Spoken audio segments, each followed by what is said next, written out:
There's a moment in life that most people never notice. It doesn't come with noise. It doesn't come with a warning. It doesn't even feel like a turning point. It feels normal. You wake up. You check your phone. You rush through your morning. You go to work. You come home tired. You repeat. And somewhere inside that repetition, your life quietly locks into a path that looks safe, a path that looks responsible, a path that looks acceptable. But here's the truth most people never confront. You can spend your entire life working hard and still never become free. In this audiobook, working a job will never make you rich. Why? Inspired by the philosophy behind never work hard, you're going to uncover something deeper than motivation. You're going to uncover the system behind your struggle, not just what you do wrong, but what you were never told.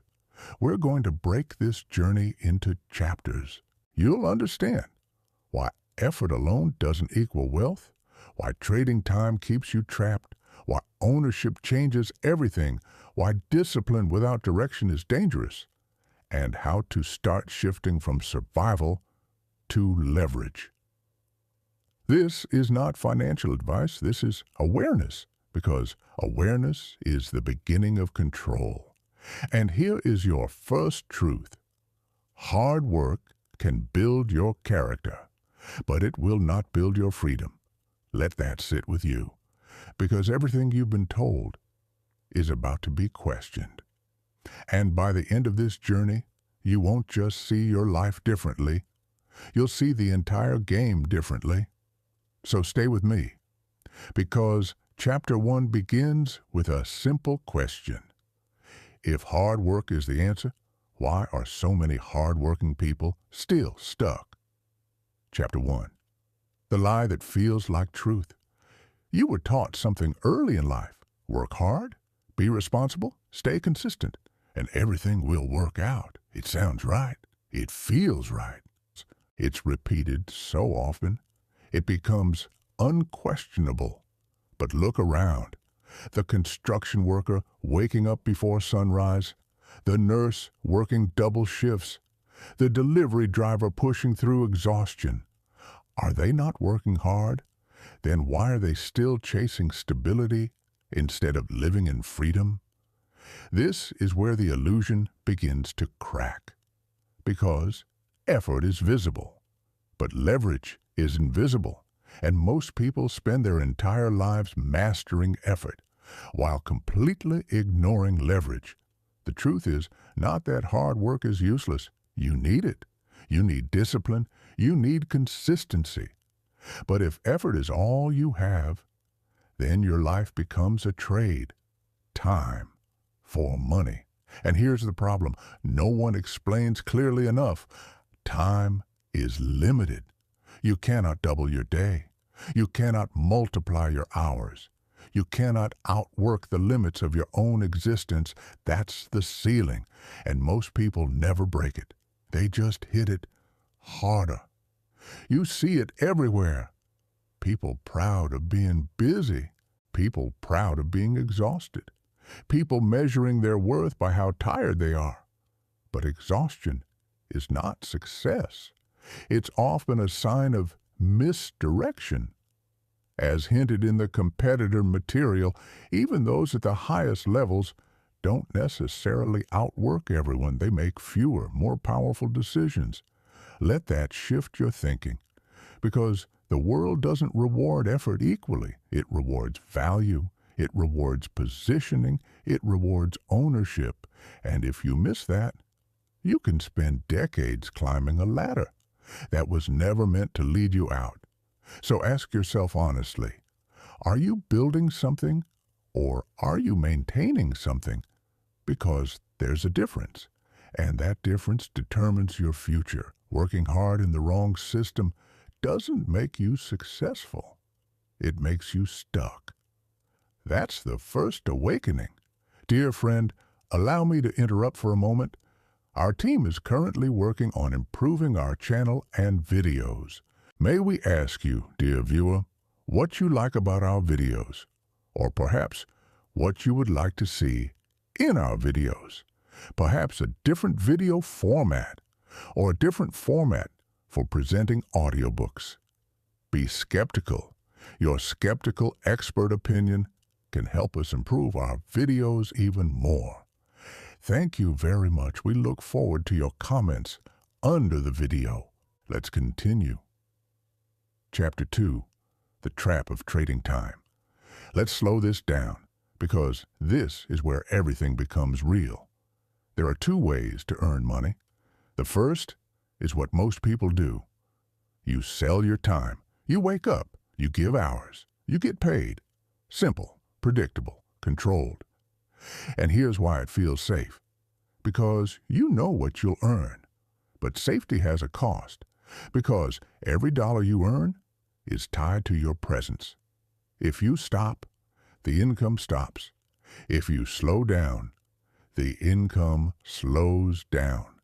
If life hits you unexpectedly, the system doesn't care. This is not freedom. This is dependency. And here's the deeper problem. Even if you increase your income, you are still capped. There are only so many hours you can work before your body forces you to stop. So you push harder, you take overtime, you sacrifice sleep, you sacrifice time, and for what? A slightly higher ceiling that still exists. Now compare that to something different, something most people overlook. Ownership. Ownership doesn't ask, how many hours did you work? It asks, what do you control? Because when you control something that produces value, time is no longer your only currency.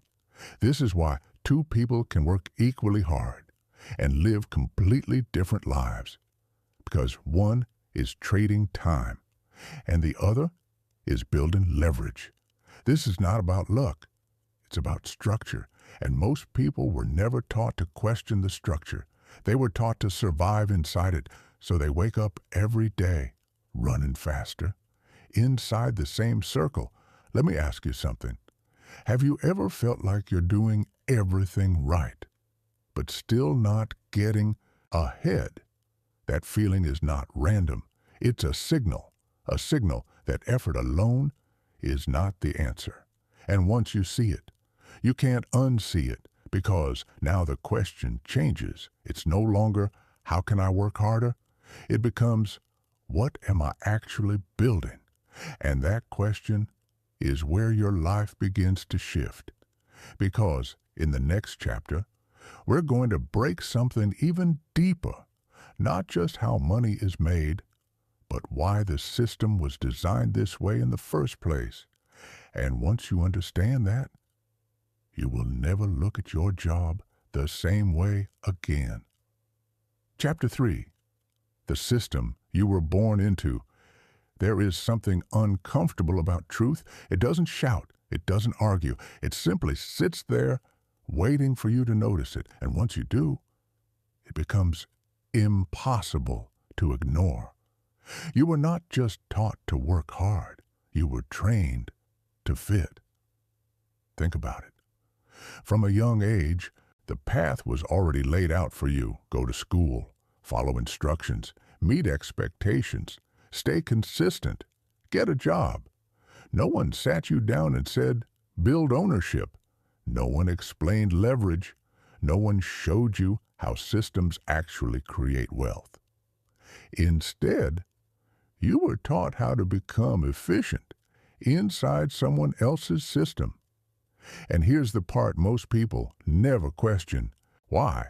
Why does the system reward obedience more than ownership? Why does it train you to follow instead of build? Because a system that depends on workers cannot function if everyone becomes an owner. Let that sink in. This isn't about conspiracy, it's about structure. Every company needs people who show up. Every organization needs people who execute. Every machine needs parts that keep it running. And if everyone stepped outside that role, the machine would stop. So the system doesn't need you to think differently. It needs you to stay consistent, reliable, predictable, replaceable. That's the harsh truth. And it doesn't mean you're weak. It means you were never shown another way. As highlighted in ideas similar to the competitor transcript, the real difference isn't effort. It's ownership versus selling time. Because when you sell your time, you become part of the machine. But when you own something, you begin to step outside of it. And that's where things start to change. But here's the problem. Most people never reach that realization because they're too busy surviving. Bills, responsibilities, pressure, expectations, all of it keeps them focused on the immediate, not the strategic. And so the cycle continues, year after year, effort without escape, movement without direction, progress without freedom. Let me ask you something. Have you ever felt like you're running but not arriving? That's not laziness, that's misalignment. And the moment you understand that, you stop blaming yourself and start questioning the structure, because your life doesn't change when you work harder inside the same system. It changes when you start seeing beyond it. You were trained to earn, not to own. That is the quiet truth behind most lives. Chapter 4. Why hard work feels rewarding, but isn't enough. There's a reason this belief is so powerful. Work hard and you'll succeed. Because it feels good. It gives you control. It gives you purpose. It gives you direction. You wake up and you know what to do. Push, strive, endure. And for a while, it works. You get small wins. You get recognition. You get promotions. And those moments reinforce the belief. See? It's working. But here's what most people miss. Those rewards are designed to keep you inside the system, not to help you escape it. Read that again. Because it changes everything.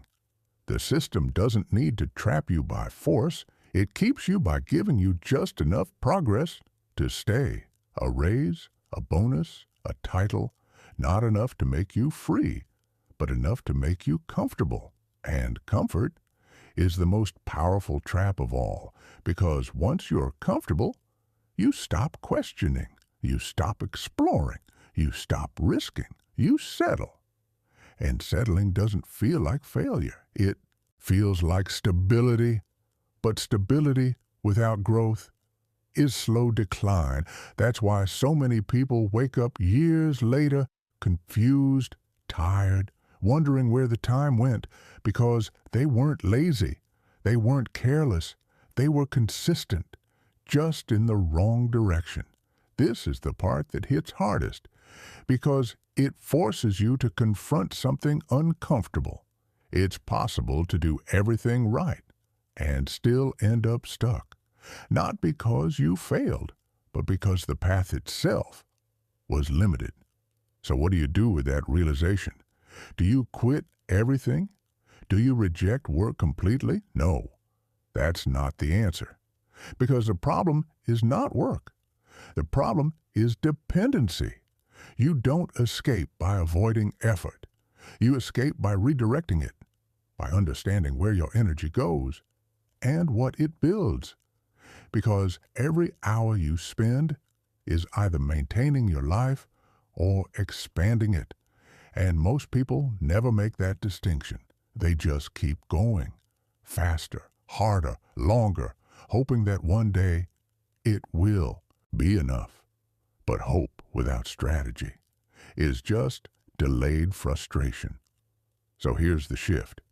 Instead of asking, how can I work harder? Start asking, is what I'm doing scalable? Because scalability is the difference between effort and freedom. And in the next chapter, we're going to break down the concept that changes everything. Leverage, the force that allows one decision to outperform years of effort. And once you understand leverage, you'll realize something powerful. You were never meant to work more. You were meant to think differently. If you enjoy these audiobooks and want to support the channel, consider joining our private members community. Members get early access to new audiobooks and exclusive wealth lessons. Chapter 5. Leverage, the force you were never taught. There is a moment when everything begins to separate. Two people start at the same place, same age, same energy, same number of hours in a day. One chooses effort, the other discovers leverage, and years later, their lives look nothing alike. This is the invisible line most people never see. Leverage. It's not a buzzword. It's not a trend. It's the multiplier behind every major breakthrough because effort alone adds. Leverage multiplies. Let that sink in. When you rely only on effort, every hour produces one result. You work 1 hour. You get 1 hour's value. But when leverage enters the equation, 1 hour can produce results again and again. Without you being there, that's the shift. That's the difference between survival and expansion. Think about it. A person who writes a piece of code once, and it runs for years. A creator who makes a video once, and it gets watched millions of times.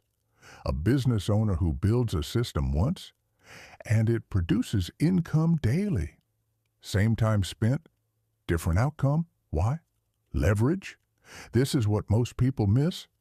They focus on how hard something is instead of asking, how many times will this effort pay me back? Because that question changes everything. And yet, most people never ask it. They stay inside the loop. Work, earn, spend, repeat. Because it feels productive.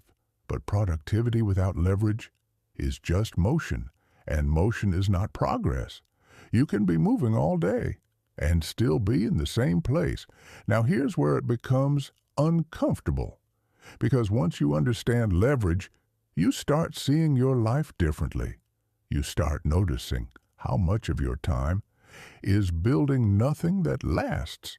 Tasks that disappear, efforts that reset every day, energy that leaves no trace. That realization can feel heavy. But it's also powerful because awareness creates choice, and choice creates direction. So don't panic, don't overreact, just observe.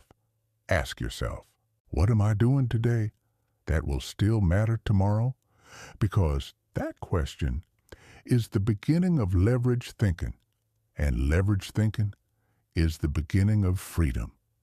You don't need more hours, you need more impact per hour. That's the shift. Chapter 6. Why most people avoid leverage. If leverage is so powerful, why doesn't everyone pursue it? Because leverage is uncomfortable at the beginning. Effort gives you immediate feedback. You work, you get paid. Simple, predictable, safe. But leverage is delayed. You work, and nothing happens. At first, you build something, and no one sees it. You invest time, and there's no instant reward. And that's where most people quit. Because the human mind is wired to chase immediate results. We like confirmation. We like progress we can see. We like rewards we can feel. Leverage doesn't give you that right away. It requires patience. It requires belief. It requires you to act without immediate validation. And that's rare. That's why most people stay in effort mode. Because effort feels productive, even when it's not building anything long-term. This is the trap. You feel busy, so you assume you're progressing. You feel tired, so you assume you're earning your future. But feeling is not proof. Results are. And real results come from what compounds. This is where discipline becomes different, because discipline is not just about doing hard things. It's about doing the right hard things, the ones that don't pay you immediately, but pay you repeatedly. This is where most people struggle, because it requires a shift in identity. You're no longer just a worker. You become a builder. And builders think differently. They don't just ask, "What do I need to do today?" They ask, "What am I creating that will outlast today?" That question changes your behavior. It changes how you use your time. It changes what you prioritize. And slowly, it changes your life. But here's the challenge. You can't fully shift overnight because you still have responsibilities. You still have obligations. You still have reality. So the transition must be intentional. You don't abandon effort. You redirect it. You carve out time. You build slowly, quietly, consistently. Like the ideas reflected in real transformation often happens in silence before it shows in public, because leverage starts invisible before it becomes undeniable. So be patient, be strategic, and most importantly, be aware. Because in the next chapter, we're going to break something even deeper. Not just how to build leverage, but how your identity is either keeping you stuck or setting you free. And once you see that, you'll understand why some people never escape, even when they know the truth. Dear viewers, write which city you're from. It's interesting to see which corners of the world are watching our videos. Chapter 7. The identity that keeps you poor. There is something deeper than money, deeper than strategy, deeper than opportunity.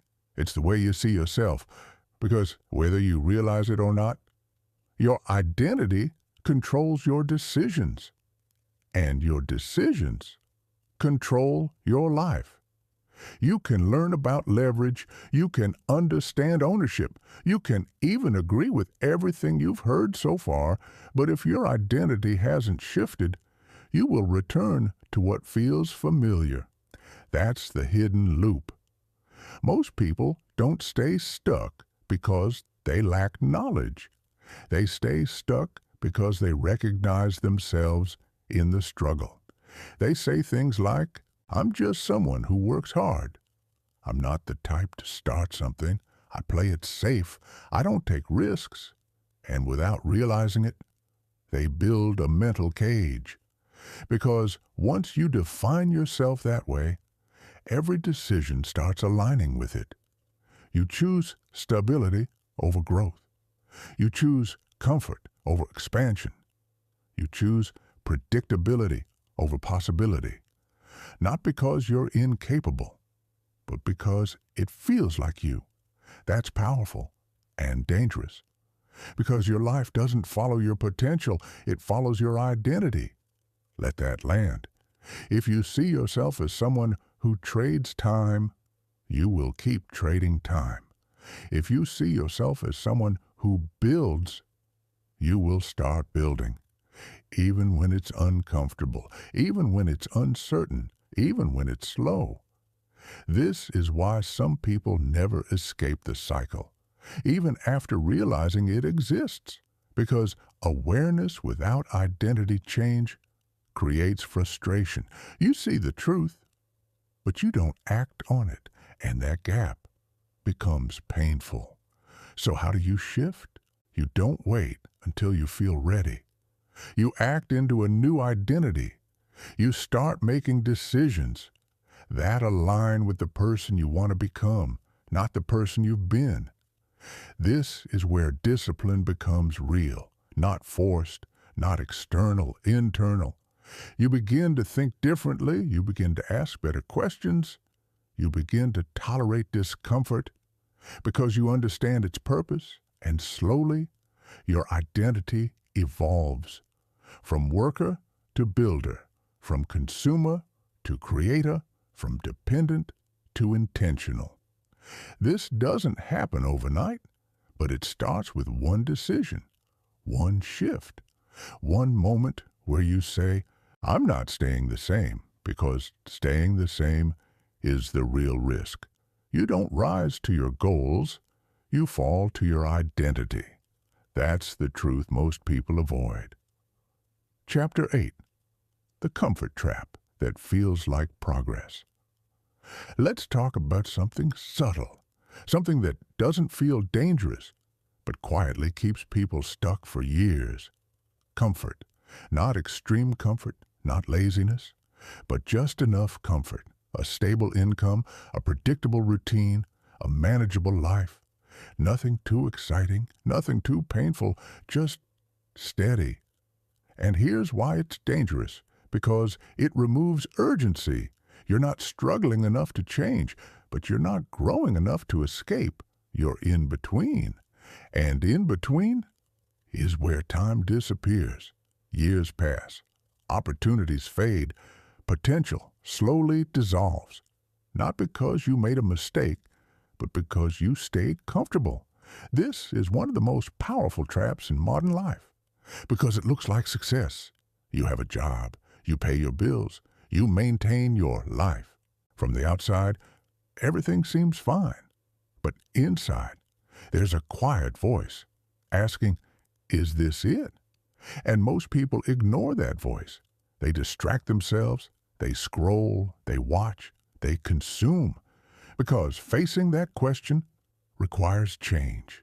And change is uncomfortable, so they stay. Not because they're satisfied, but because they're adjusted. That's the difference. Satisfaction comes from growth. Adjustment comes from repetition. And repetition, without direction, leads nowhere. This is why so many people wake up one day feeling behind, not because they did nothing, but because they never shifted direction. They kept moving inside the same limits. This is where awareness becomes powerful again, because once you recognize comfort as a trap, you stop worshiping it. You start questioning it. You start asking, is this comfort costing me my future? Because sometimes the most dangerous place you can be is not failure. It's comfort. Comfort delays action. Comfort reduces urgency. Comfort convinces you that you have time. But time is the one thing you don't control. So what do?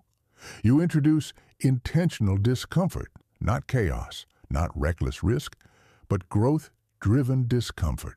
Learning something new, building something uncertain, stepping into unfamiliar territory, because growth never happens inside comfort.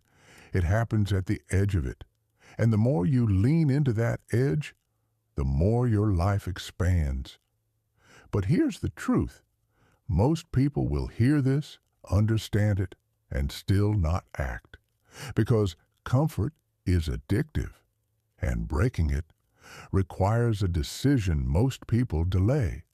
So ask yourself honestly, are you comfortable or are you growing? Because you can't have both for long. And in the next chapter, we're going to expose something even deeper, the illusion of security, the belief that keeps people locked in place, even when they know they want more. And once you understand that illusion, you'll realize something powerful. Security might be the biggest risk of all. Please like and subscribe if you want a better future for your children, your family, and yourself. It's very difficult to achieve success today, but I'm sure you'll succeed. All you have to do is learn and discover new things. Chapter 9.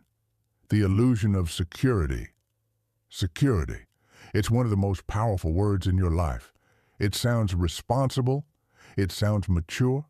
It sounds like the right thing to chase, a secure job, a secure income, a secure future. But here's the question most people never ask. Secure from what? Because when you look closely, what people call security is often just predictability. You know what you'll earn. You know what you'll do. You know what tomorrow looks like. And that predictability feels safe. But safety is not the same as control.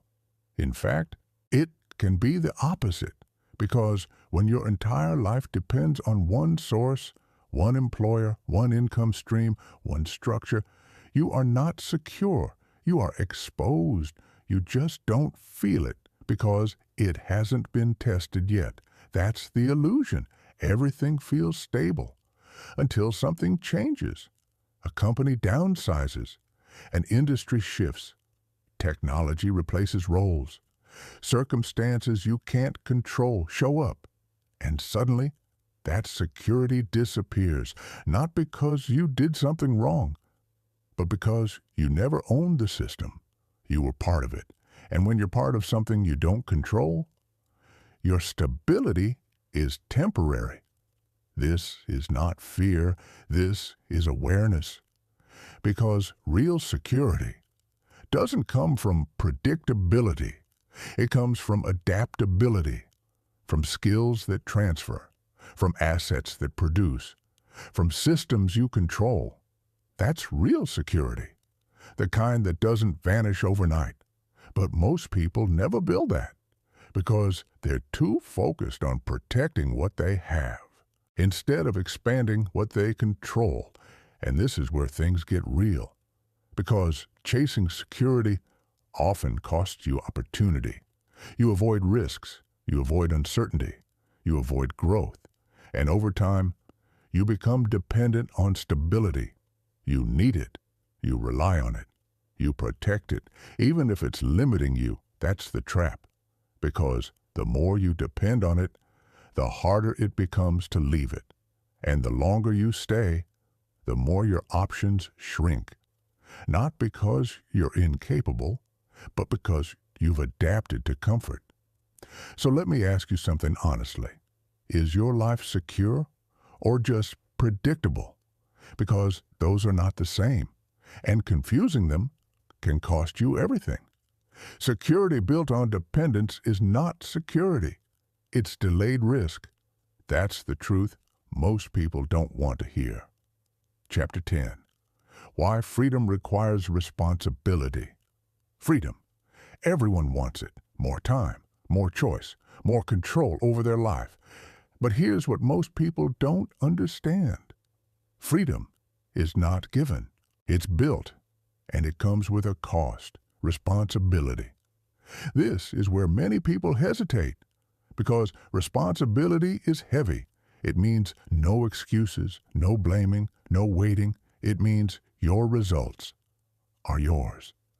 And that can feel overwhelming because it removes the safety net. When you have a job, there's structure, there's direction, there's someone else deciding what needs to be done. But when you step toward freedom, that structure disappears. Now you decide what to build, what to focus on, what matters. And if you choose wrong, you feel it. That's why many people stay where they are. Not because they love it, but because it's easier, less pressure, less uncertainty, less responsibility. But here's the truth. Avoiding responsibility doesn't make your life easier. It makes it smaller, because the more responsibility you can handle, the more control you gain. And control is the foundation of freedom. This is why growth feels heavy at first, because you're expanding your capacity. You're taking ownership. You're stepping into something bigger than comfort. And that's not easy, but it's necessary, because freedom without responsibility doesn't exist. It's just a fantasy. So the question becomes, are you willing to carry more, to become more? Because that's the trade, not time for money, but responsibility for freedom. And once you understand that, everything changes. You stop avoiding pressure. You start building capacity. You stop looking for easy paths. You start creating strong ones. This is where your life begins to shift again. Because now, you're not just working, you're building, not just surviving, but expanding.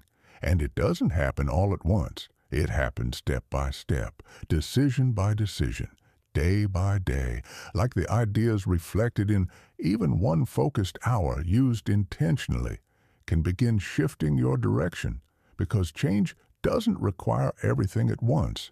It requires consistency in the right direction. And in the next chapter, we're going to go even deeper into something most people ignore completely: time. Not how much you have, but how you use it, and why most people waste the one resource that could actually set them free. Chapter 11. Time. The asset you keep spending without thinking. There is one thing you use every day, without ever seeing it. You spend it constantly, but you never check the balance. You protect your money, you protect your comfort, you protect your reputation. But time, you let it slip, quietly, daily, unnoticed. And here's the truth that changes everything. Time is not just something you spend. It's something you invest, or something you waste. There is no neutral.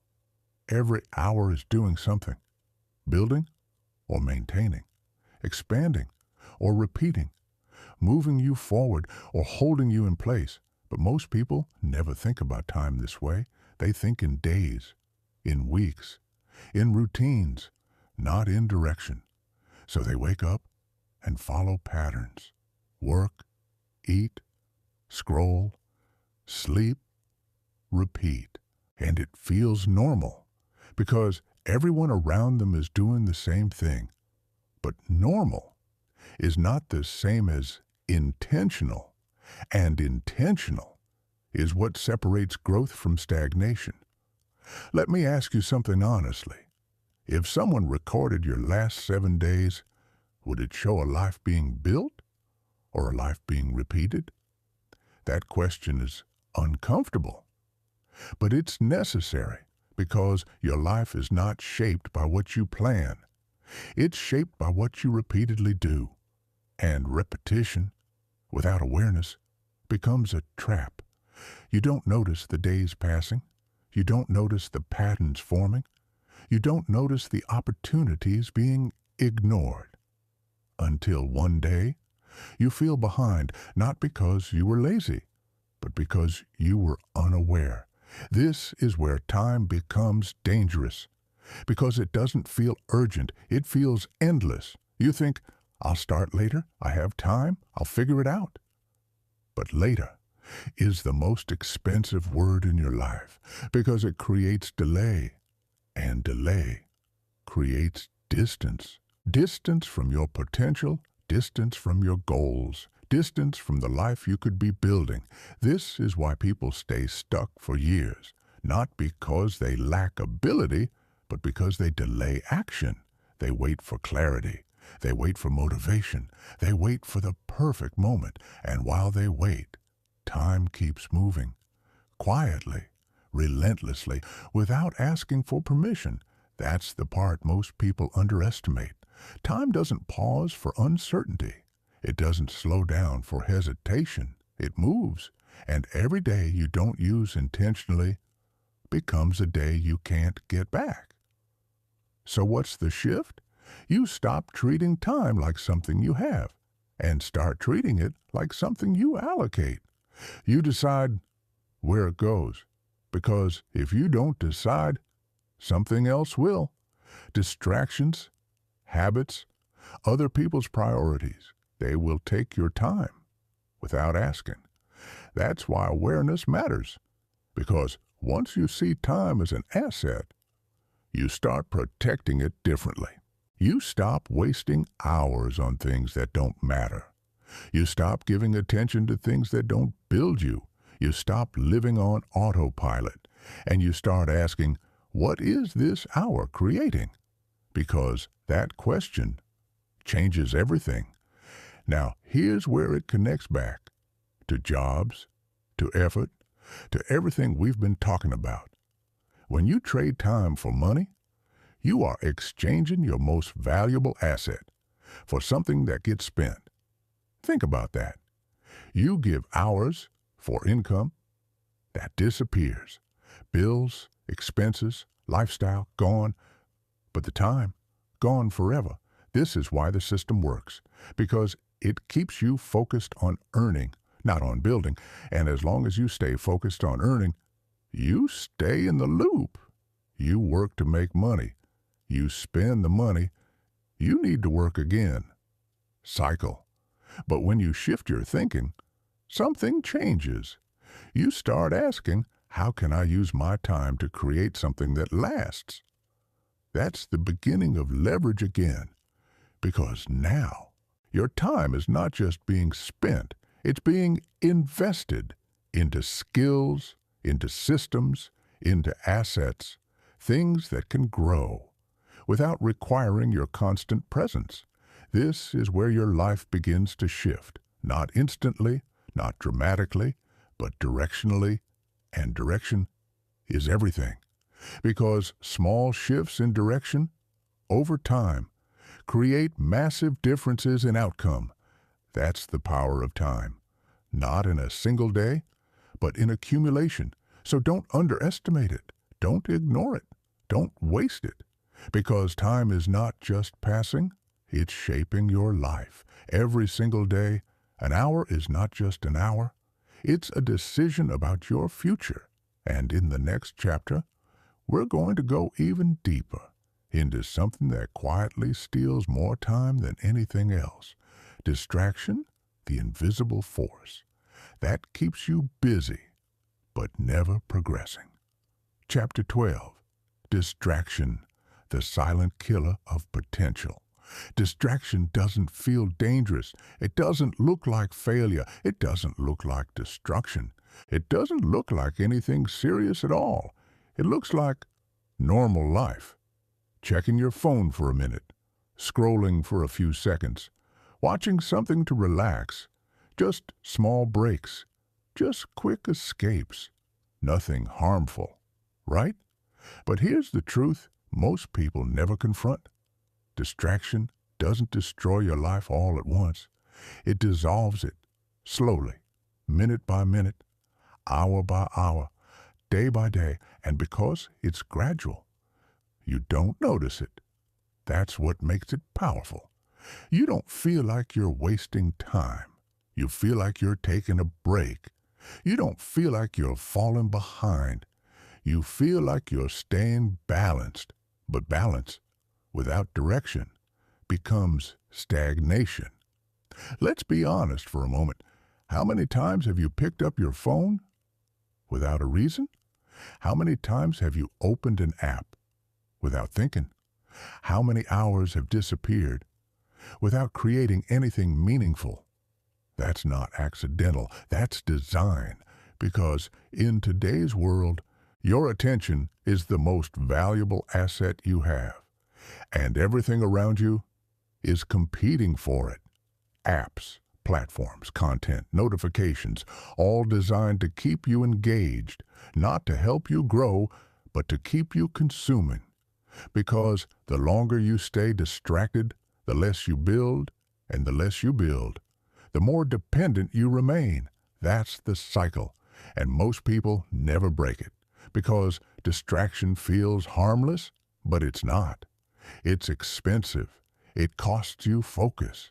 It costs you energy. It costs you clarity. And most importantly, it costs you time.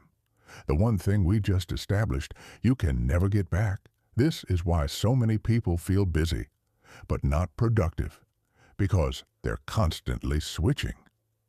Task to phone, work to notification, focus to distraction, and every switch breaks momentum. Every interruption resets your thinking. Every distraction dilutes your effort. So even when you are working, you're not fully present. And without full presence, you cannot create anything meaningful. This is where the shift must happen. Because if you want to build something, you need focus. Not occasional focus, not partial focus, deep focus, the kind that feels uncomfortable at first, the kind where you sit without reaching for your phone, the kind where you stay with a task until something actually moves. That level of focus is rare today. And that's exactly why it's valuable, because what's rare creates advantage. So while everyone else is distracted, you become concentrated. While everyone else is consuming, you start creating. While everyone else is reacting, you begin directing your time. That's the difference. And it doesn't require perfection. It requires awareness. You start noticing when you drift. You start catching yourself. You start pulling your attention back again and again until focus becomes a habit. And once it does, your life begins to change, because now you're not just spending time. You're using it with intention, with purpose, with direction. This is where progress accelerates, because focused time is powerful, more powerful than long hours, more powerful than random effort. Because 1 hour of true focus can outperform an entire day of distraction. That's the truth most people never experience, because they never remove the noise. So ask yourself honestly, are you in control of your attention, or is your attention controlling you? Because that answer determines your future. Where your attention goes, your life follows. And in the next chapter, we're going to uncover something even deeper. The difference between consumers and creators. The shift that separates people who stay stuck from those who build something that lasts. And once you see that difference clearly, you'll understand why most people never escape the cycle, even when they want to. Dear viewers, please write in the comments what assets you buy or are interested in. Perhaps these are stocks, or maybe cryptocurrency. It is interesting to see how you structure your investment portfolio. Also, please write what you think about real estate. Is it still relevant to buy flats today? Chapter 13, Consumers versus Creators. The line that changes everything. There are two types of people in the world, not by intelligence, not by background, not by opportunity, but by behavior. Consumers and creators. And this single difference quietly determines the direction of your life. Consumers wake up and take in content, information, entertainment, opinions. They scroll, they watch, they react. Their day is filled with input, but very little output. Creators do the opposite. They still learn, they still observe, but they don't stop there. They build, they write, they produce, they share. Their day is filled with output, and that changes everything, because consumption feels like progress. You watch something educational, you feel like you're learning. You listen to something motivational, you feel inspired. You read something powerful, you feel aware. But feeling is not the same as doing, and doing is what creates change. This is where most people get stuck. They consume so much that they believe they're improving, but nothing in their life actually shifts. Because improvement requires action, not just awareness. This is why two people can watch the same content and end up in completely different places. One consumes, the other creates. One feels inspired, the other takes action. One stays where they are, the other builds something new. That's the line. And it's invisible, because from the outside, both look productive. But internally, only one is moving forward. Now here's where it connects to everything we've talked about. Leverage, ownership, time, focus, all of it belongs to creators, because creators produce value, and value is what creates opportunity. The more value you create, the more options you have. The more control you gain, the more freedom becomes possible. Consumers depend on systems. Creators build them. Consumers wait. Creators initiate, consumers react, creators direct. And this is not about being perfect, it's about ratio. Are you spending more time consuming or creating? Because whatever you spend more time doing becomes your identity. And your identity shapes your future. So if you're always consuming, you stay dependent. If you start creating, you begin to expand. That's the shift. And it starts small. You don't need to build something massive overnight. You start with something simple, writing your thoughts, learning a skill, building something digital, creating something useful, anything that moves you from passive to active. Because the moment you create, you step out of the crowd. You stop being just another consumer. You become someone who produces. And producers are the ones who get noticed, who get opportunities, who build leverage. This is where your life starts to change again. Because now, you're not just thinking differently, you're acting differently. And action is what separates intention from reality. So ask yourself honestly, are you creating anything or just consuming everything? Because that answer is shaping your life more than you realize. You don't become successful by watching success. You become it by creating value. And in the next chapter, we're going to take this even deeper into something most people misunderstand completely. Effort. Not whether it matters, but where it should be applied. Because effort in the wrong place can keep you stuck forever. And effort in the right place can change everything. Chapter 14. Effort. Why working hard is not the same as moving forward. Effort is respected. It always has been. You see someone working long hours, you respect it. You see someone pushing through exhaustion, you admire it. You see someone sacrificing comfort, you assume they're on the right path. Because effort is visible, and visible things are easy to believe in.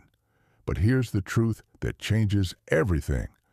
Effort without direction is one of the most dangerous traps you can fall into because it feels like progress, even when it isn't. Let's slow this down. Imagine someone running as fast as they can, full speed, no stopping, no hesitation. Now ask yourself, are they moving forward? You don't know, because speed means nothing without direction. And this is exactly how most people live. They're running, busy, focused, committed, but not questioning where that effort is actually taking them. So they wake up early, they work long hours, they stay consistent, and still, years later, they're in the same place, not because they didn't try, but because they never redirected their effort. This is the illusion. Effort gives you a sense of control. You feel like you're doing something. You feel like you're earning your future, but effort alone does not guarantee progress. It only guarantees movement. And movement can be misleading because you can move in circles and still feel exhausted. Now here's where it gets deeper. Most people were taught to value effort more than results. Work hard, stay busy, keep going, but rarely question your direction, evaluate your output, measure what you're building. And because of that, they become addicted to effort. They feel guilty when they're not working. They feel anxious when they're not busy. They feel like they're falling behind if they slow down.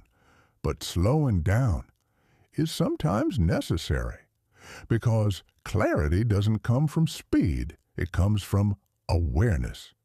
You need moments where you step back, where you look at your life and ask, what is all this effort creating? Not today, not this week, but long term. Because if your effort is only maintaining your current life, then no matter how hard you work, You will stay in the same cycle. That's the reality. And it's not comfortable, but it's necessary. This is where the shift begins. You stop measuring your day by how busy you were and start measuring it by what you built. Did you create something that lasts?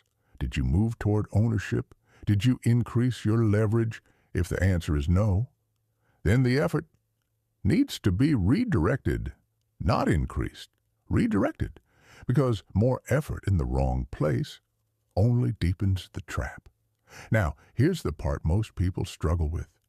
Redirecting effort feels risky because it often means doing things that don't pay immediately.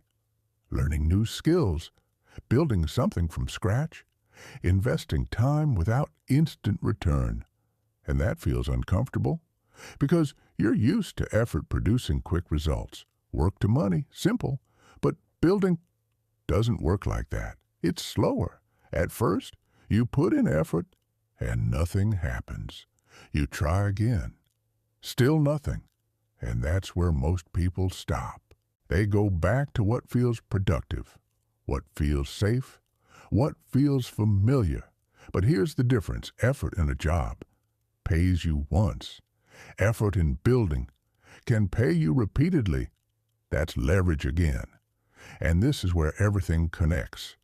Effort is not the enemy. Misplaced effort is. You don't need to work less. You need to work on things that compound, things that grow, things that don't disappear at the end of the day. Because right now, most of your effort resets daily. You work, and it's done. You complete tasks, and they vanish. You give energy, and it leaves no trace. That's exhausting. And more importantly, it's limiting. But when you shift your effort toward building, something changes. Your work starts stacking, day by day, layer by layer.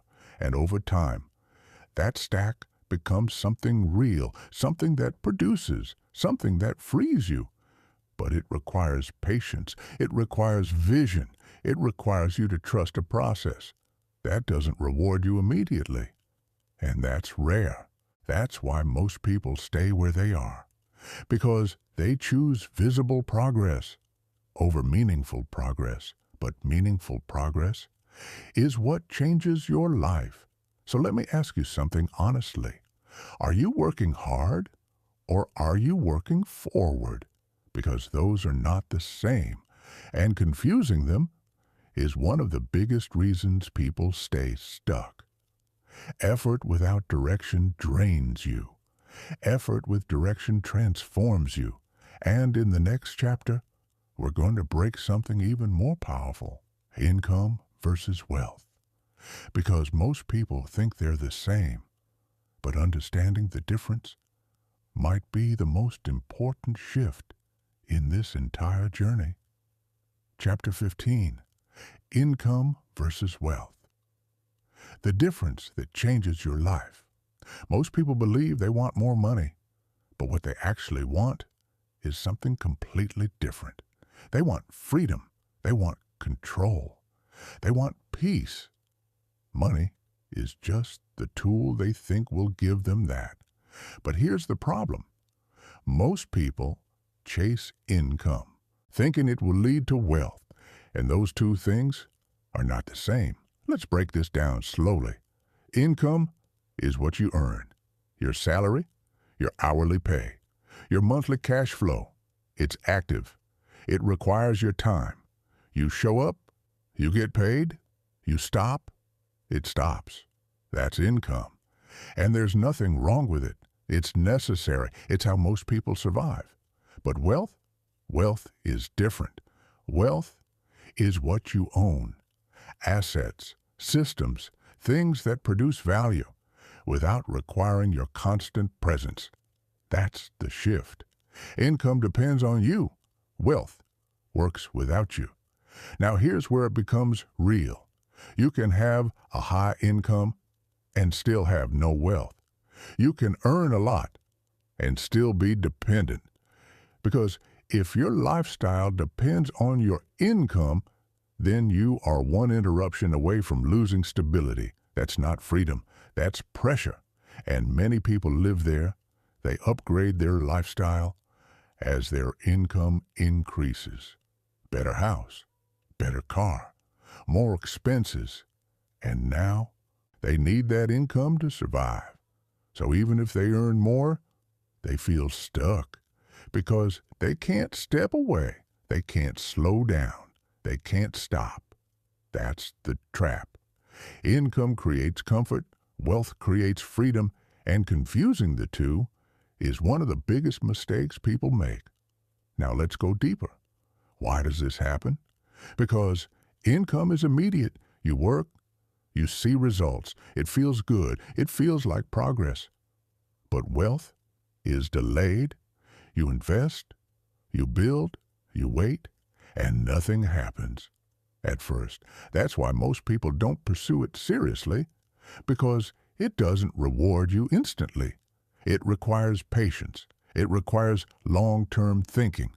It requires you to sacrifice short-term comfort for long-term control. And that's not easy, especially in a world that rewards instant gratification. So people choose income over and over again, even when they know it's not enough. This is where awareness becomes critical. Because once you understand the difference, you start thinking differently. You stop asking, how can I earn more? And start asking, how can I own more? Because ownership is what builds wealth, not effort alone. Ownership of skills, ownership of systems, ownership of assets, things that can grow without your constant input. And here's the key. You don't need to quit your job to start. You use your income to build wealth. That's the strategy. Income becomes the fuel, not the destination. You earn and you allocate time, energy, money into things that can compound, that can grow, that can eventually reduce your dependency on income. That's how the shift happens. Slowly, intentionally, strategically, and over time, something changes. You no longer rely on one source. You build multiple. You no longer trade all your time. You create leverage. You no longer feel trapped. You begin to feel in control. That's the beginning of freedom. Not overnight, not instantly, but directionally. And direction is everything. Because small shifts over time create massive outcomes. So don't get distracted by income alone. Don't measure your progress by how much you earn. Measure it by how much you're building. Because income pays you once. Wealth pays you repeatedly. And that difference changes your entire life. Income keeps you running. Wealth lets you stop. And in the next chapter, we're going to uncover something even deeper. Why most people never build wealth, even when they understand everything you just heard, because knowledge is not the problem. Execution is. And the real barrier is something most people don't even realize they're carrying. Chapter 16. Why most people never execute the invisible resistance. You now understand something most people don't. You understand leverage. You understand time. You understand the difference between income and wealth. So the question becomes, why doesn't everyone act on this? Why do people hear the truth, agree with it, and still stay exactly where they are? The answer is not intelligence. It's not opportunity. It's not even discipline. It's resistance, invisible resistance, the kind that doesn't look like fear, but behaves like it. Let's break this down. When you think about changing your life, building something new, stepping outside your routine, what do you feel? Excitement? Maybe. But also hesitation, doubt, uncertainty. Questions like, what if it doesn't work? What if I fail? What if I waste time? And those questions slow you down, not completely, but enough to keep you where you are. This is how resistance works. It doesn't stop you, it delays you. And delay is its greatest weapon. Because every time you delay, you stay in the same position, comfortable, predictable, unchanged. This is why knowledge alone doesn't transform lives. Because knowing is easy, acting is uncomfortable. And discomfort triggers resistance. Your mind starts protecting you, keeping you safe, keeping you in familiar territory, even if that territory is limiting you. That's the paradox. You stay where you are, not because it's great, but because it's known. And the unknown feels risky, so you wait. You plan, you think, you prepare. You consume more information. You tell yourself, I just need a little more clarity. But clarity doesn't come before action. It comes through action. That's what most people miss. They wait until they feel ready. But ready is not a feeling, it's a decision. And that decision is what most people avoid because it requires responsibility.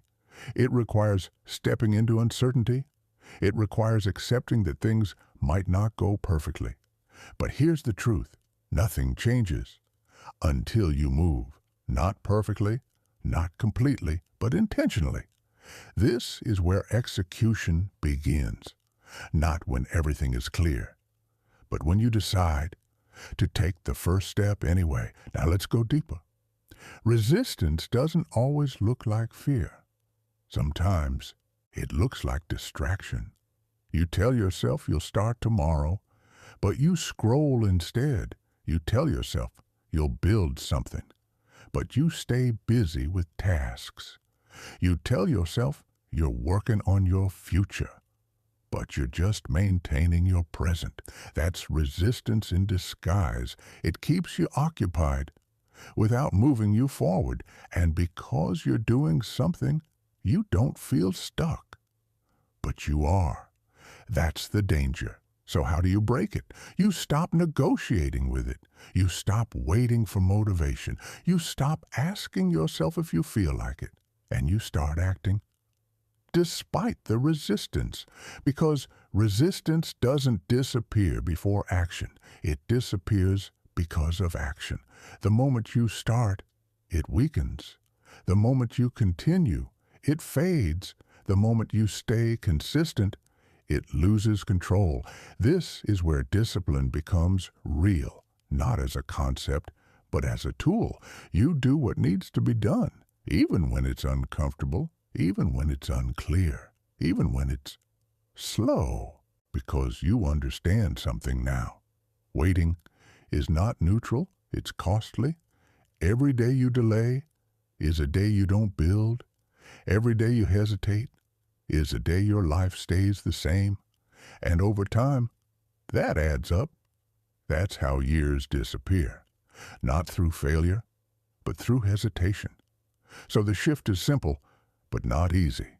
You act, you start small, you stay consistent. You don't wait for perfect conditions. You create momentum, because momentum breaks resistance. And once momentum builds, everything changes. You begin to see progress. You begin to feel clarity. You begin to believe that change is possible, not theoretically, but practically. And that belief is powerful because it fuels more action, more consistency, more growth. This is how people escape the cycle, not by knowing more, but by doing differently. And it starts with one decision, not tomorrow, not later, now. Execution is the bridge between knowing and becoming. And in the next chapter, we're going to uncover something even more critical, consistency, because starting is powerful, but staying consistent is what actually changes your life. And most people never master that part. Chapter 17, Consistency, the force that separates dreamers from builders. Starting feels powerful. There's energy, There's motivation. There's a sense that something is changing. You decide to improve. You decide to build. You decide to move forward. And in that moment, it feels like everything is possible. But here's the truth most people don't realize. Starting is easy. Consistency is what breaks people, because consistency is quiet. It's not exciting. It's not dramatic. It doesn't give you constant rewards. It's repetitive, daily, unseen, uncelebrated. And that's exactly why most people fail here. They love the idea of change, but they don't commit to the process of it. They start strong, then life happens. They get tired, they get distracted, they lose momentum, and slowly they stop. Not completely, but enough. Enough to break progress, enough to reset the cycle, and then they start again. Another burst of motivation, another attempt, another restart. And this loop can last for years, not because they're incapable, but because they never built consistency. This is the hidden truth. Your life is not shaped by what you do occasionally. It's shaped by what you do repeatedly. One day doesn't change your life, but repeated days do. This is where discipline becomes your foundation, not emotion, not motivation. Discipline, because motivation fades. It always does. But discipline keeps you moving when you don't feel like it, and that's what creates results. Now let's go deeper. Consistency is not about doing everything perfectly. It's about showing up, even when it's messy, even when it's slow, even when it feels like nothing is happening. Because something is happening. You just can't see it yet. That's the part most people struggle with. Delayed results. You put in effort and nothing changes. At first, you stay consistent and still nothing. And your mind starts questioning, is this even working? Is this worth it? Am I wasting my time? And that's where most people quit, because they expect progress to be visible immediately. But real progress is invisible in the beginning. It builds beneath the surface, quietly, gradually, until one day it shows. And when it shows, it looks sudden. It looks like an overnight success, but it's not. It's the result of consistency that no one saw. This is why consistency is powerful, because it compounds. Small actions, repeated daily, create massive results over time, not because each action is big, but because they stack. That's how transformation happens, not through intensity, through repetition. Now here's where it becomes real for you. Consistency is not about doing more, it's about doing what matters, again and again, focusing on the right things, building the right habits, directing your effort toward growth, because consistency in the wrong direction still leads nowhere, but consistency in the right direction changes everything. So what does that look like? It looks like setting time aside, even when you're tired. It looks like building something small, even when it feels insignificant. It looks like staying focused, even when distractions are easier.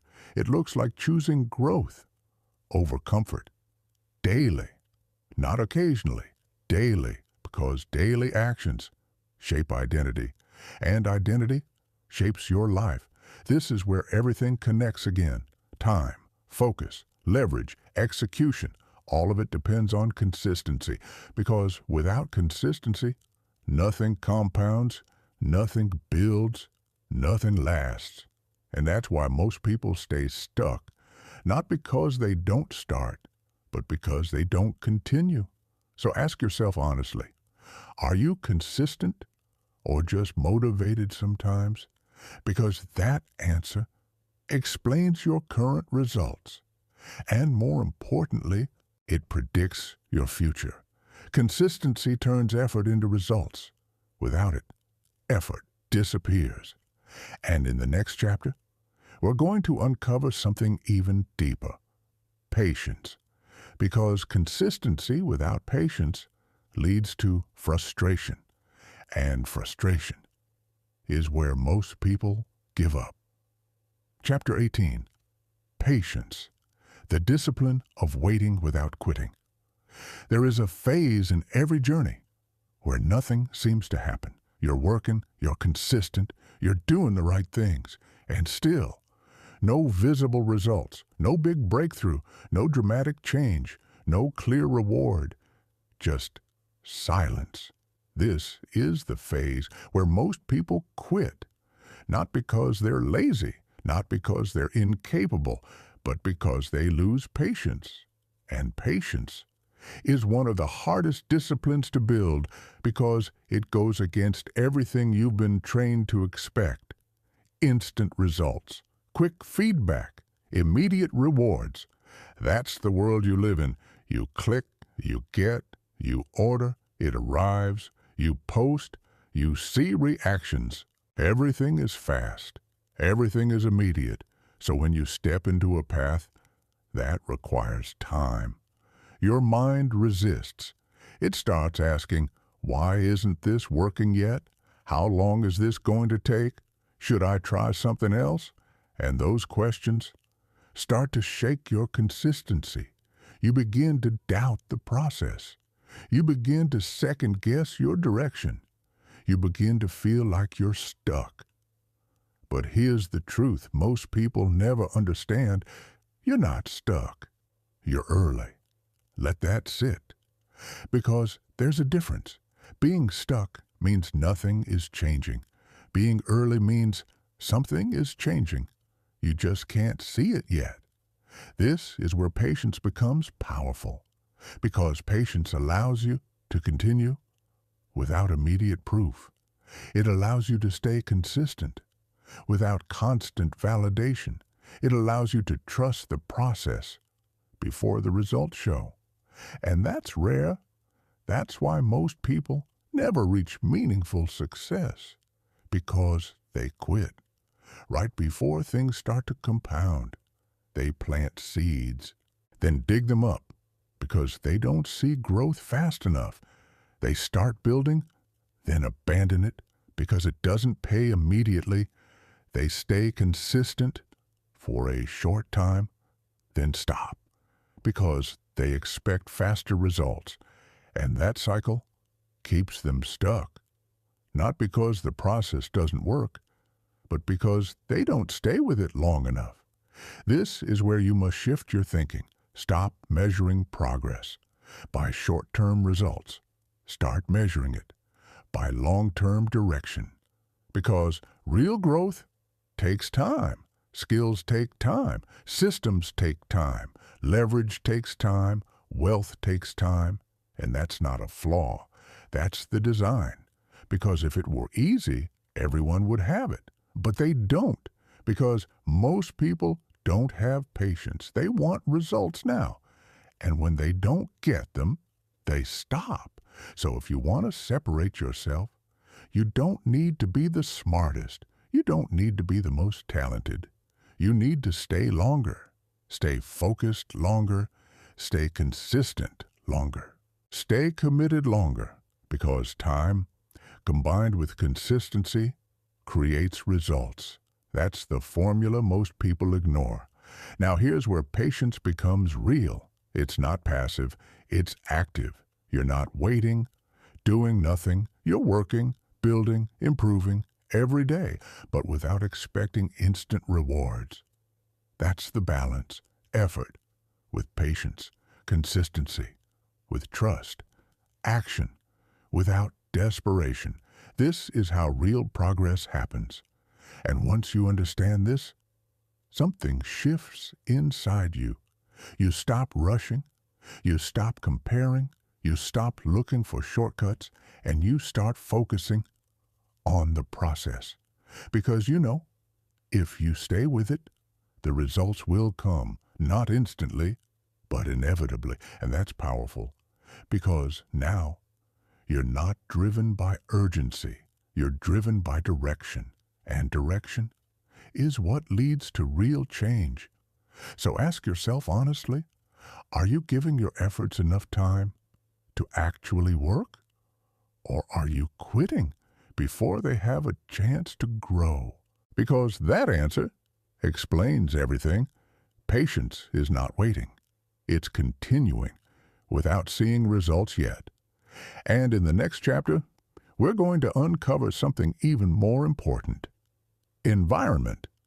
Because even with discipline, even with consistency, even with patience, your environment can either accelerate your growth or silently hold you back. And most people underestimate how powerful that is. Chapter 19, Environment, the invisible force shaping your life. There is something influencing your life right now that you rarely question. You don't see it clearly. You don't measure it. You don't consciously design it, but it shapes your thinking every single day. Your environment, not just where you live, but what you see, what you hear, who you spend time with, what you consume, what you tolerate, all of it forms the boundaries of your life. And here's the truth most people overlook. You don't rise above your environment. You adapt to it, slowly, silently, automatically. If you're surrounded by people who settle, you begin to normalize settling. If you're surrounded by distraction, you begin to lose focus. If you're surrounded by limitation, you begin to think small, not because you're weak, but because you're human. You absorb what's around you, and over time, it becomes your standard. That's why environment is so powerful, because it doesn't force you, it influences you, and influence is often stronger than force. Let's break this down. Imagine trying to stay disciplined in an environment full of distraction, your phone constantly lighting up, noise around you, people pulling your attention. You might resist it for a while, but eventually it wears you down. Now imagine the opposite: a quiet space, clear boundaries, focused energy. Suddenly, discipline feels easier, not because you changed, but because your environment did. That's the difference. Environment doesn't eliminate effort, but it reduces resistance. And reducing resistance increases consistency. This is why some people grow faster than others, not because they're better, but because they've designed their environment to support their direction. Now here's where it becomes uncomfortable, because you have to ask yourself, is your environment helping you grow or holding you back? Look at your daily inputs. What are you watching? What are you listening to? Who are you spending time with? Are these things pushing you forward or keeping you where you are? Because whatever surrounds you shapes you. That's unavoidable. So if you want to change your life, you can't ignore your environment. You have to take control of it, not completely, not instantly, but intentionally. You start small. You remove distractions. You create space for focus. You limit negative influence. You introduce better inputs. Because even small changes compound over time. And those changes begin to shift your thinking, your habits, your standards, your expectations. That's how transformation begins, not just internally, but externally. Because your environment feeds your identity, and your identity drives your actions. This is why many people struggle. They try to change their behavior while staying in the same environment, and that creates conflict because their surroundings keep pulling them back into old habits, old patterns, old thinking, so they feel stuck, not because they lack discipline, but because their environment is stronger than their intention. That's why awareness matters. Because once you see it, you can change it. You stop accepting everything around you as normal. You start choosing what you allow into your life, what you give your attention to, what you tolerate. And that choice is powerful because it shifts your direction slowly but permanently. Now let's connect this back to everything. If you want to build leverage, you need focus. If you want to build focus, you need the right environment. If you want to stay consistent, you need reduced resistance. And environment controls resistance. That's the chain, and most people ignore it. They try to force discipline instead of designing conditions. But design is more powerful than force. So don't just work harder, adjust your environment, because when your environment supports your goals, everything becomes easier. Not easy, but easier. And easier is enough. Enough to stay consistent, enough to build momentum, enough to change your life. So ask yourself honestly, is your environment aligned with your future or your past? Because that answer will determine where you end up. You don't just live in your environment lives in you. And in the next chapter, we're going to uncover something even more personal. Your circle, the people around you. Because who you surround yourself with can either elevate your thinking or limit it completely. And most people don't realize how much that matters. Chapter 20, Your Circle, the people who quietly decide your future. There is a force in your life, more powerful than motivation, more influential than discipline, more shaping than even your environment. It's the people around you, your circle, not the people you see occasionally, the people you hear often, the people you talk to regularly, the people whose opinions affect your thinking. Those people are shaping your life, whether you realize it or not, because human beings adapt socially. You don't just think independently. You calibrate, you observe, you compare, you adjust, and over time, you begin to match the level of the people around you. Their standards become your standards. Their mindset becomes your mindset. Their limitations become your limitations, or their growth becomes your growth. That's the power of your circle. It doesn't force you. It normalizes things. And what becomes normal becomes your life. Let's be honest. If everyone around you is focused on survival, you will focus on survival. If everyone around you is focused on comfort, you will prioritize comfort. If everyone around you avoids risk, you will avoid risk. Not consciously, but naturally, because you don't want to stand out. You don't want to feel different. You don't want to create friction. So you adapt. And slowly, you become aligned with your circle. This is why some people stay stuck for years, not because they lack ambition, but because their environment reinforces limitation. They talk about the same things. They complain about the same problems. They repeat the same patterns, and without realizing it, they keep each other in place. That's the reality. And it's not about blaming anyone. It's about awareness. Because once you see this, you start making different decisions. You start evaluating, who am I spending my time with? What conversations am I having? What ideas are influencing me?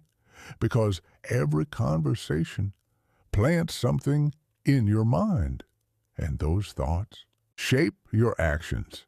Now here's where it becomes difficult. Changing your circle is uncomfortable because it may mean distancing yourself from familiar people, not out of disrespect, not out of ego, but out of alignment. Because if you want to grow, you need to be around growth. If you want to think bigger, you need to be around bigger thinking. If you want to build something different, you need to be around people who are doing the same.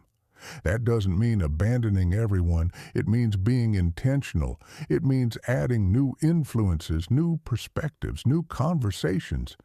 Because your circle doesn't just have to be physical.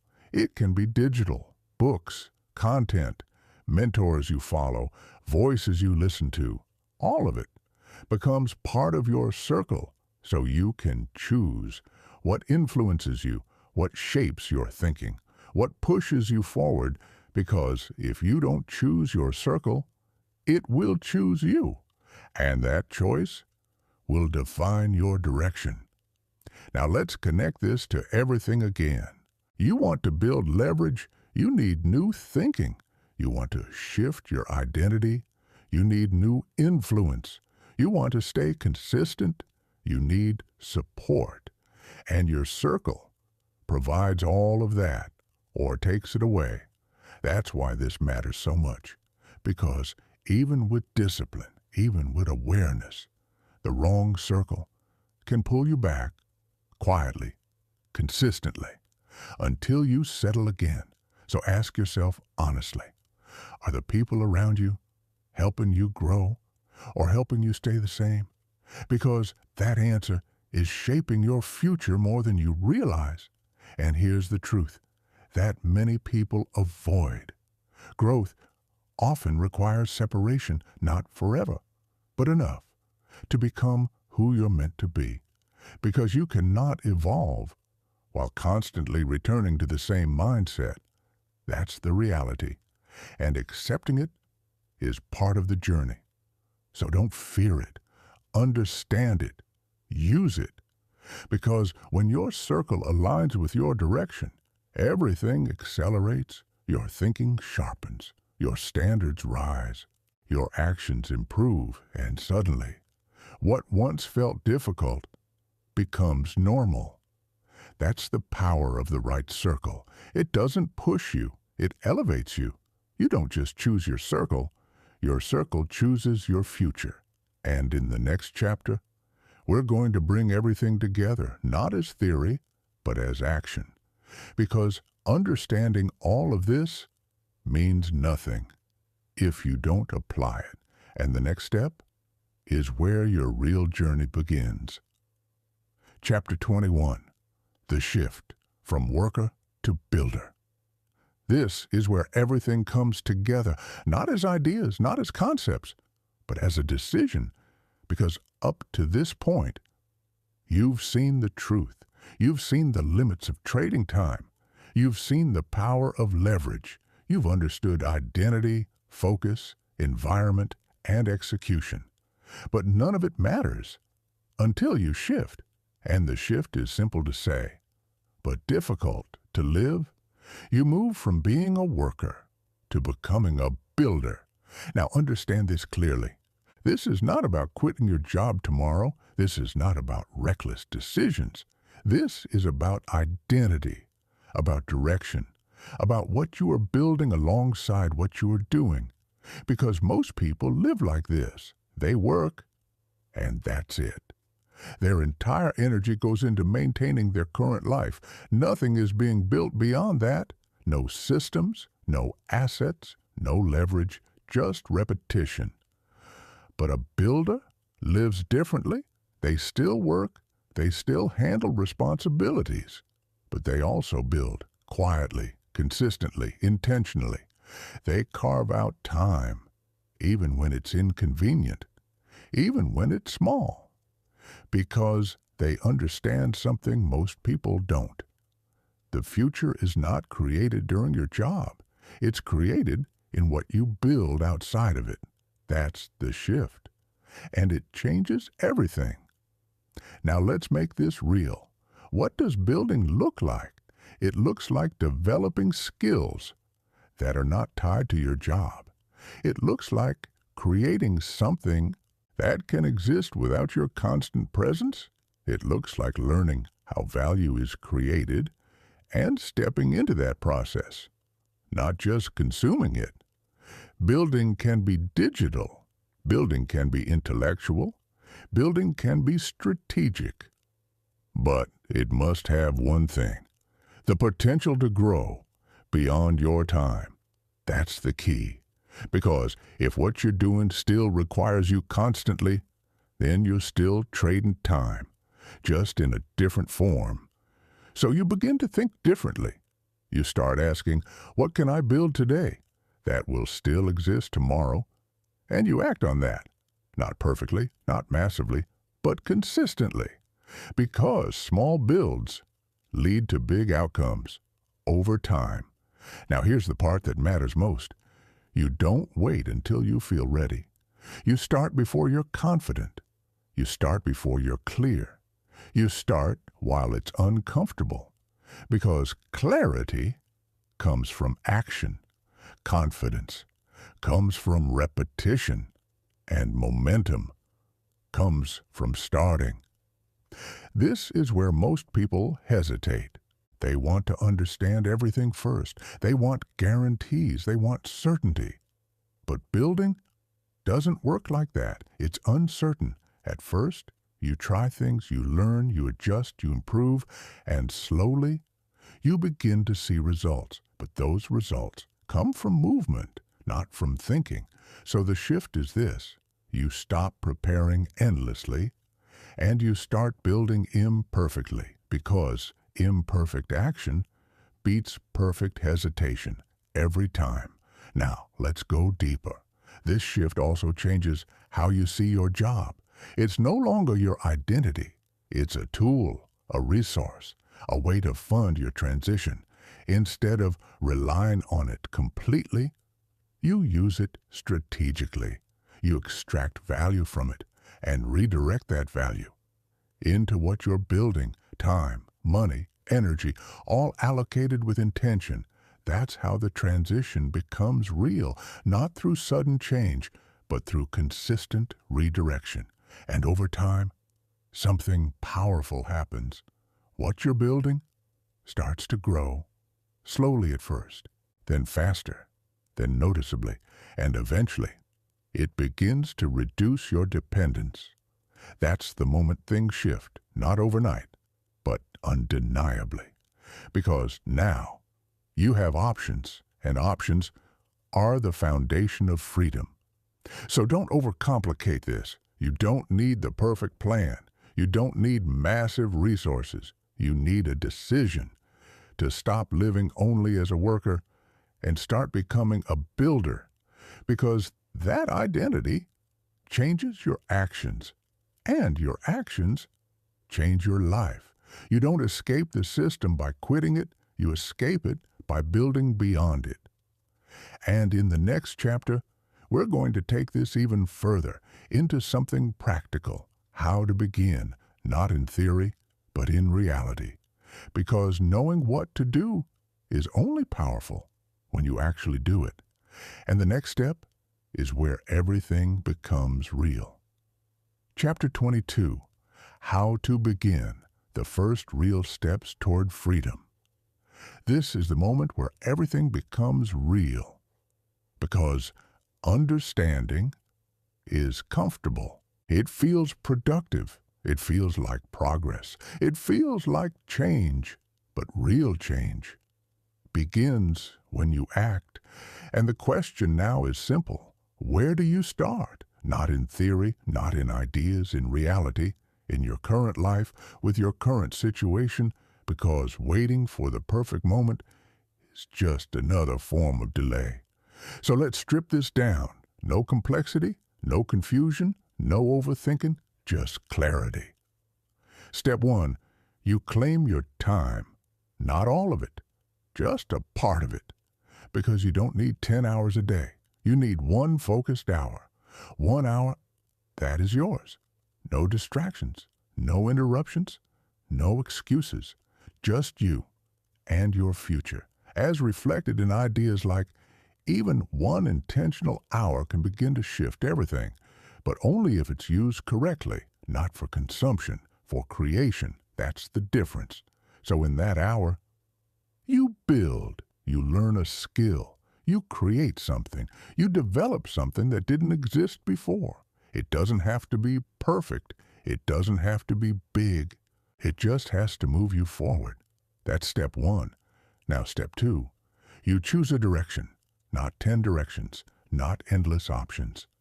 One, because scattered effort leads to scattered results, and focus creates momentum. So ask yourself, what can I build that has the potential to grow, not instantly, but over time? Something that can compound, something that can expand beyond your hours. And once you choose, you commit. Not emotionally, not temporarily, but consistently. Even when it's slow, even when it's unclear, even when it feels like nothing is happening, because that's part of the process. Now, step three, you remove friction. This is where most people fail. Not because they don't want to build, but because their environment works against them. Distractions everywhere, no clear space, no boundaries. So building becomes difficult, inconsistent, delayed. You fix that. You create space. You eliminate what pulls your attention away. You design your environment to support your focus. Because discipline is easier when resistance is lower. That's how you stay consistent. Now, step four, you track your actions, not your results. Your actions. Because results are delayed, but actions are immediate. So you measure, did I show up today? Did I build something? Did I move forward? That's what matters. Because if you stay consistent, results will come. But if you rely on results for motivation, you will stop too early. So you focus on the process, daily, quietly, without needing validation. Now, step five, you stay patient, because nothing meaningful happens instantly. You will have days where it feels like nothing is working, where it feels like you're wasting time, where it feels like you're stuck. You're not. You're building, and building takes time. So you stay with it. You don't jump from idea to idea. You don't chase quick results. You stay consistent long enough for things to compound. That's the difference. Now here's the truth most people avoid. These steps are simple, but they're not easy because they require discipline. They require focus. They require you to go against your habits, against your comfort, against your old identity. But that's exactly why they work. Because most people won't do them. Not consistently, not long term. And that's your advantage. Not talent, not luck. Consistency in the right direction. That's what separates you. So don't overcomplicate this. Don't wait for perfect conditions. Don't wait for certainty. Start where you are with what you have and build, even if it's small, even if it's slow, because small, consistent action becomes massive change over time. And one day, you'll look back and realize that everything started with a single decision to begin. You don't need a perfect plan. You need a consistent start. And in the next chapter, we're going to bring everything together into one final shift. The mindset that ensures you never go back to the old cycle again. Because once you cross that line, there is no returning. Chapter 23, The Point of No Return, Becoming Someone Who Can't Go Back. There is a moment in every transformation that feels different, not dramatic, not loud, not obvious to anyone else. But inside, something shifts. You stop questioning if change is possible and start knowing it is. You stop hoping for a better future and start building it. You stop identifying with your old patterns and begin stepping into a new identity. This is the point of no return. And once you reach it, you cannot go back to thinking the same way because now you've seen too much. You understand the system, You understand leverage. You understand time, focus, environment, and consistency. And most importantly, you understand yourself. That's what changes everything, because before, you might have thought, this is just how life is. Now, you know better. And knowing better creates responsibility. You can no longer ignore your potential. You can no longer pretend you don't have a choice. You can no longer accept staying the same without feeling it. That's the shift. And it's powerful. But it's also uncomfortable because growth comes with awareness. And awareness removes excuses. You can't say, I don't know what to do. You do. You can't say, I don't have time. You understand time now. You can't say, I'll start later. You know what later costs. So now it becomes a decision, not a question, not a possibility, a decision. Do you continue building, or do you fall back into the old cycle? Because, make no mistake, the old cycle is still there. Comfort is still there. Distraction is still there. The easy path is still there. And it will call you every day. It will whisper, take it easy, skip today. You can do it tomorrow. And those whispers are dangerous, not because they sound bad, but because they sound reasonable. That's how people slip back. Not through failure, but through small compromises. One missed day, one delayed action, one moment of comfort, and suddenly, momentum breaks. That's why this chapter matters. Because this is where you decide who you are becoming, not once, but repeatedly, every day, through your actions, through your choices, through what you tolerate. Because identity is not built in a moment. It's reinforced daily. So if you want to reach the point of no return, you have to protect it. You have to guard your direction. You have to stay aware. Because the world around you will not push you forward. It will pull you back into comfort, into distraction, into average. That's the default. So if you want something different, you must be intentional, relentlessly, not perfectly, but consistently. You remind yourself why you started. You remind yourself what you're building. You remind yourself what's at stake. Because this is not just about money. It's about control. It's about freedom. It's about becoming someone who doesn't live by default, but by design. And once you taste that, even a little, you can't go back, because now you've seen what's possible, and that changes everything. So don't treat this like motivation. Don't treat this like inspiration. Treat it like a turning point, because that's what it is. A moment where you decide, I'm not going back. Not to the same thinking, not to the same habits, not to the same limits. You move forward, even when it's slow, even when it's hard, even when it's unclear, because forward is the only direction that matters now.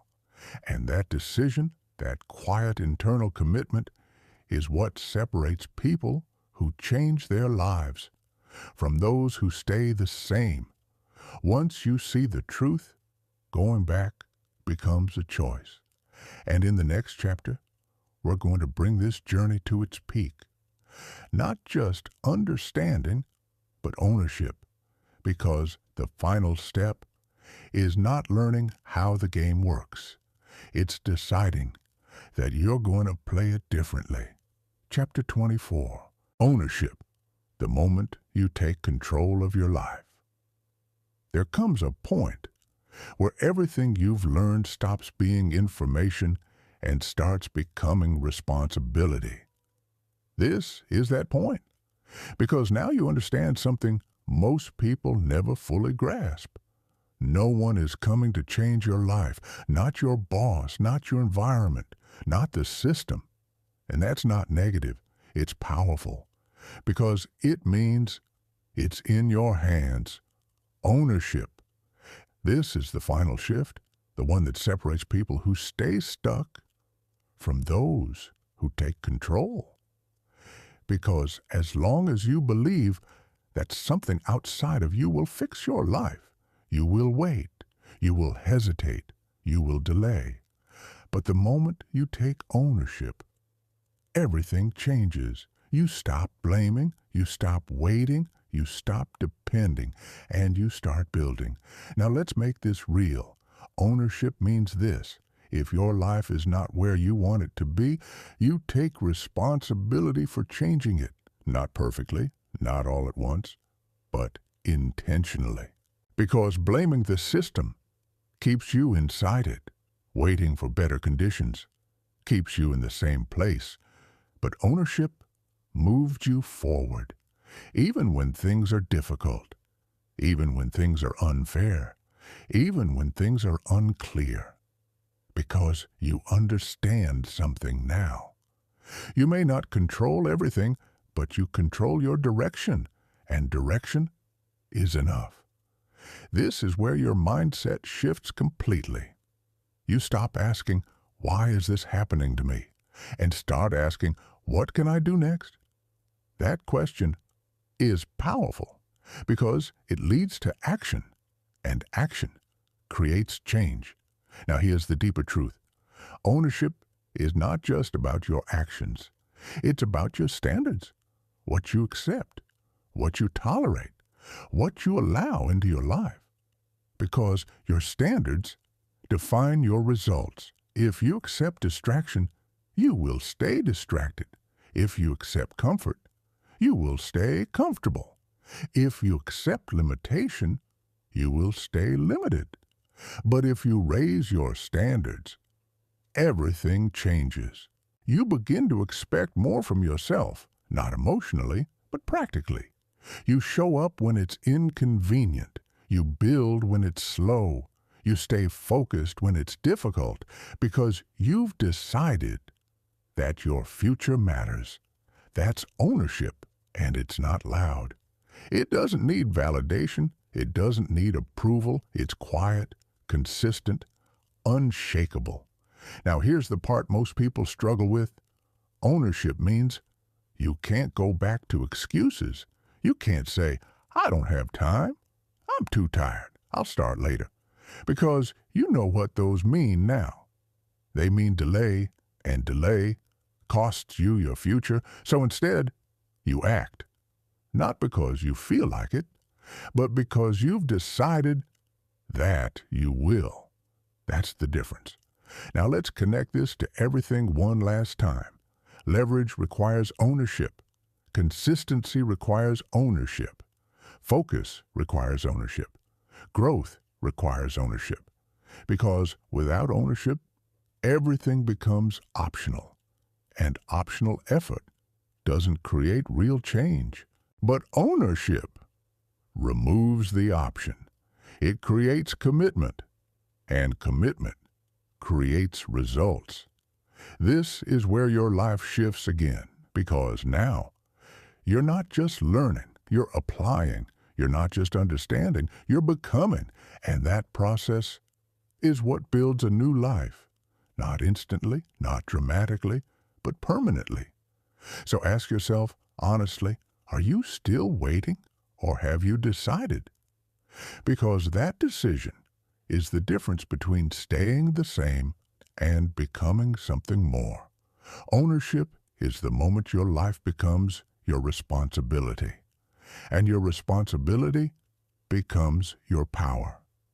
And in the final chapter, we're going to bring everything together, not as theory, not as steps, but as a message, a closing truth that stays with you long after this audiobook ends. Because this is not just about understanding, it's about transformation. Chapter 25, The Final Truth, Why a Job Will Never Make You Rich. There is a silence at the end of every realization, a moment where everything you've heard stops being information and starts becoming truth. This is that moment, because now you see it, not as an idea, not as motivation, but as clarity. Working a job will never make you rich, not because jobs are bad, not because work is wrong, but because of what they are designed to do. A job is built for stability, for structure, for predictability, for survival, not for freedom, not for ownership, not for exponential growth. And once you understand that, you stop expecting it to give you something it was never meant to provide. That's the shift. You stop being frustrated. You stop being confused. You stop asking, why am I not getting ahead? Because now you understand the system, and understanding gives you power. Now let's be clear. There is nothing wrong with working. There is nothing wrong with earning income. There is nothing wrong with building stability. But there is something dangerous about depending on it completely, because dependence limits your future, and you were not meant to live limited. You were meant to build, to grow, to expand, to create something that outlives your time. That's where wealth comes from, not from effort alone, but from leverage, from ownership, from building something that continues even when you stop. That's the difference, and now you see it. You see why working harder didn't change everything. You see why time felt limited. You see why effort alone wasn't enough, because you were playing one part of the game, while the real game was happening somewhere else. And now you have a choice, not a perfect plan, not a guaranteed outcome, a choice to continue living the same way or to start building something different, because this is where everything becomes real, not tomorrow, not someday, now, in your decisions, in your actions, in how you use your time, because your life will not change on its own. It will change based on what you do next. So don't leave this as motivation. Don't leave this as inspiration. Use it, apply it, live it, because knowledge without action is wasted potential, and you are capable of more than that. Now let me ask you something. One last time. What are you building? Not what are you doing? Not what are you planning? What are you building? Because that answer is your future. And if this message resonated with you, don't just move on. Make it real. Commit to yourself, even if it's small, even if it's quiet, even if no one sees it. Because that's where real change begins. If one line stayed with you, hold on to it. If one idea shifted your thinking, act on it.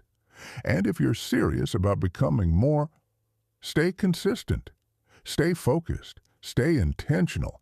And if you want to take this even further, drop a comment with one thing you're going to build. Not think about, not plan, build. Because speaking it creates accountability, and accountability creates action. And if you know someone who feels stuck, who works hard but isn't moving forward, share this with them, because sometimes one perspective can change everything. And if you're ready to stay on this path, to keep learning, to keep building, to keep evolving, subscribe to this journey, not for motivation, but for consistency. Because consistency is what changes lives. Now take a breath, let everything settle, and remember this. The line that defines everything you've just heard. A job can pay your bills, but only what you build can set you free.